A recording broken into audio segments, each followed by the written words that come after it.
আসসালামু আলাইকুম। আজকে আমার রেসিপিটি হলো হালিম। হালিম পছন্দ করে না এমন লোক খুবই কম। আপনারা যদি আমার দেখানো এই স্টেপগুলো ফলো করে হালিম তৈরি করেন তাহলে আপনারা একটি অনন্য স্বাদের এবং অতুলনীয় হালিম তৈরি করতে পারবেন, যে কেউই আপনার প্রশংসায় পঞ্চমুখ হবে। রেসিপিটি তৈরি করার জন্য আমি হাফ কাপ লাউর চাল ও হাফ কাপ ভুট্টা নিয়েছি। এখানে গমও ব্যবহার করা যায়। নিয়েছি মোট 6 প্রকারের ডাল। প্রথমে আমি নিয়েছি মুসুরি, মুগ এবং মাসকলাইয়ের ডাল। এই ডালগুলো আমি একসঙ্গে ভেজে নিব। এরপরে আমি নিয়েছি খেসারির ডাল, বুট এবং ছোলার ডাল।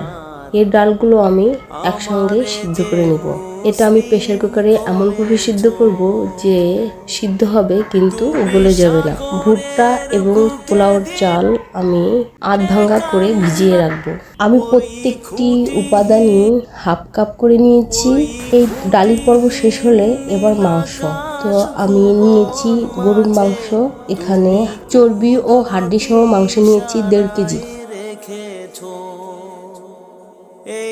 আমরা প্রতিদিন যে মশলা দিয়ে মাংস রান্না করি সেই মশলা দিয়েই আমি এই মাংসটাকে রান্না করে নিব। শুধুমাত্র কালারটা যাতে অনেক সুন্দর আসে এর জন্য আমি 1.5 চামচ পরিমাণ টক দই দিয়ে দিব এবং রান্না করে নিব যতক্ষণ না নরম হয় ততক্ষণ পর্যন্ত। আমারে যে মুসলিম করেছো।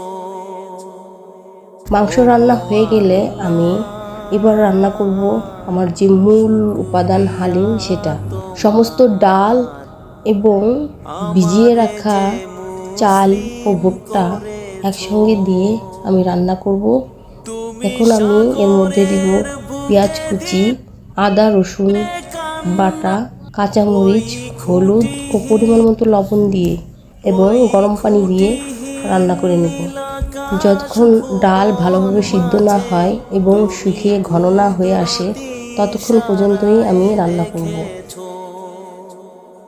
এই শ্যামল পৃথিবীর চিত্রখানি তুমি নিপুণ তোমার। যখন পানি শুকিয়ে ডাল ঘন হয়ে আসবে তখন আমি রান্না করা মাংস এর সঙ্গে মিক্সড করে নেব।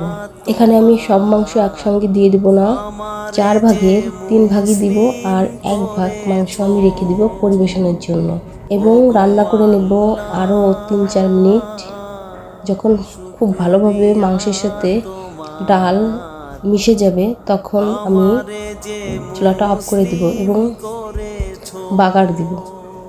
বাগারের জন্য আমি ব্যবহার করেছি পেঁয়াজ, রসুন কুচি, শুকনা মরিচ এবং আস্ত জিরা। এগুলো দিয়ে আমি সরিষার তেল দিয়ে